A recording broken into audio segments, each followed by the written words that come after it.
no one cares. Literally, nobody cares about the Ukrainians. If they did, this would be a far different conflict. If we truly cared about tens of millions of people suffering, from the ravages of war, we do something. Europe's kicking the Ukrainian refugees out, sending them back to a land where there is no heat and electricity because they don't care. We allow a war to continue that has, by some counts, 1.1 million dead soldiers. We don't care. As soon as people realize that, it just becomes clear. The best way to stop stinking up the house is get the dog poop out of the house. People clean up afterwards, but you don't have to announce it. You don't have to say anything. Ukraine is dog poop on the shoe of America. Get it out of the house, scrape it off, clean your shoe, and don't talk about it ever again. That's the best way out of this problem. It's a banderist regime that is despicable. It's a bloodthirsty regime that doesn't care about its own people, and it's an aberration to humanity. And the best way, the most humane solution. Again, I know I get in trouble, but I don't care. Atticus Finch, To Kill a Mockingbird. Rabid dog in the street. Shoot the dog. Ukraine is a rabid dog in society, in humanity today. Shoot the dog. Shoot it. Get it done with. Because otherwise it's going to bite things and make everybody else sick. The moment you hear these words, you realize this isn't just an opinion. It's a full-scale rejection of Ukraine's right to exist as a nation, a society, even as a people. Scott Ritter doesn't mince words. He's calling for the complete erasure of Ukraine from the world stage. But what does this really mean? And more importantly, why now? Scott Ritter delivers an argument soaked in cynicism and brutal indifference. His claim? No one truly cares about Ukraine. He paints a picture of a world that has already moved on, a Europe eager to discard refugees, and a war that has become nothing more than a number, 1.1 million dead. But he doesn't stop there.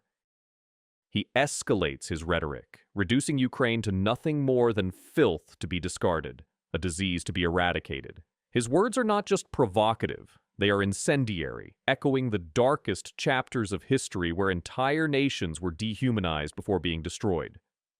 We've just broken down Scott Ritter's analysis, offering a unique perspective on the ongoing conflict. But now, let's shift gears and focus on the latest battlefield developments, diplomatic maneuvers, and the critical strategic decisions being made at the highest levels. The war is entering a pivotal phase, and with increasing pressure on both sides, the stakes have never been higher.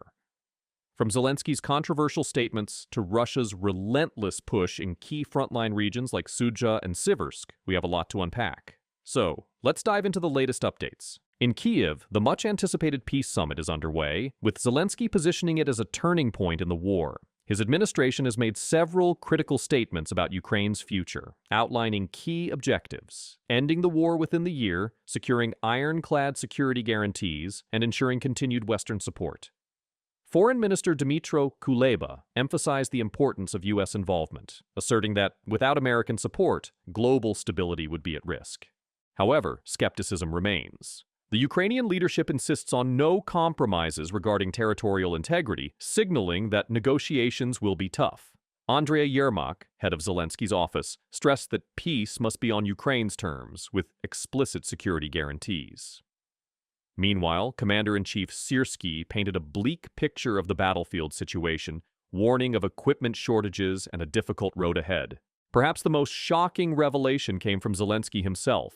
He expressed willingness to step down if it would secure peace for Ukraine. This statement, while dramatic, raises questions. Does this indicate internal pressure within Ukraine's government, or is it a calculated move to push Western allies into deeper commitment? Zelensky also clarified that while he wants dialogue with Trump, he refuses to accept any deal that does not meet Ukraine's full security needs. He dismissed any claims of Ukraine owing a $500 billion debt, emphasizing that the country has received only $100 billion from the U.S. and Europe combined. At its core, the summit underscores a key dilemma. While Ukraine seeks peace, it is unwilling to negotiate from a position of weakness. The U.S. and European allies must now decide how much further they are willing to go to ensure Ukraine's victory. Moving to the battlefield, we are seeing major developments in the Sudzha region, particularly southeast of Sumy. Russian forces have ramped up attacks, using Iskander missile strikes to eliminate Ukrainian air defense positions. The destruction of an S-300 system was a significant blow, as Ukraine has been relying on these systems to protect its airspace, particularly as it begins deploying F-16s. The growing intensity of battles in this area suggests that Russia is probing Ukrainian defenses, seeking weaknesses to exploit. According to new intelligence, Ukraine is using MiG-29s and other air assets to counter Russian advancements. But they face increasing difficulties as Russian reconnaissance and missile strikes systematically degrade their defensive capabilities. Further reports indicate that Russian forces crossed the border near Novinka, engaging in fierce combat before being forced to retreat under Ukrainian counterattacks. However, the fighting took a heavy toll on Ukraine's forces, as evidenced by drone footage showing destroyed Ukrainian vehicles littering the battlefield. Ukrainian soldiers who survived the initial engagement were later ambushed by Russian FPV drones, causing further losses. While some maps initially suggested Russian advances in this sector, the latest assessments show that control over certain areas remains contested. Nevertheless, Russia appears to be using this front as a diversionary maneuver, keeping Ukrainian forces engaged while concentrating efforts elsewhere, particularly near Liptsi and other key locations. Shifting to Siversk, the situation for Ukrainian forces is deteriorating rapidly. Over the past few days, Russia has expanded its control in the eastern part of Lyman Pershei, capturing up to 10% of the town. Ukrainian reinforcements have struggled to hold the line, with incoming forces repeatedly targeted by Russian drone strikes. This raises serious concerns about the ability of Ukraine to maintain defensive positions in the area. What makes Siversk so critical is its strategic location. It serves as a key defensive node for Ukrainian forces trying to prevent further Russian incursions into Donetsk and Luhansk. If the town falls, Russian troops could push deeper, threatening Ukrainian supply routes and putting additional pressure on defensive lines in the Donbass. Reports indicate that Russia has been employing relentless artillery barrages combined with guided bomb strikes to weaken Ukrainian positions. The deployment of FAB-3000 bombs, massive aerial explosives, suggests a shift in Russian tactics. These bombs have been devastating Ukrainian fortifications, reducing entire defensive positions to rubble. Ukrainian command acknowledges the growing difficulties in the region, with attempts to stabilize the situation proving ineffective. If Russia maintains its current momentum, Siversk could fall in the coming weeks, marking a significant setback for Ukraine's defensive strategy. Further north, another key battleground is unfolding in Chasiv Yar. Russian forces have reportedly completed their assault on key settlements in the surrounding area and are now conducting clearing operations. If confirmed, this would represent a major advance for Russia, allowing them to secure crucial supply lines and push further west. The fall of Chasiv Yar would be a major blow to Ukraine, as it serves as a key staging ground for Ukrainian defensive operations.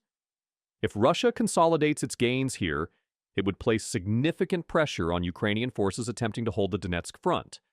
Ukrainian sources indicate that the situation remains fluid, with ongoing counterattacks attempting to push Russian forces back.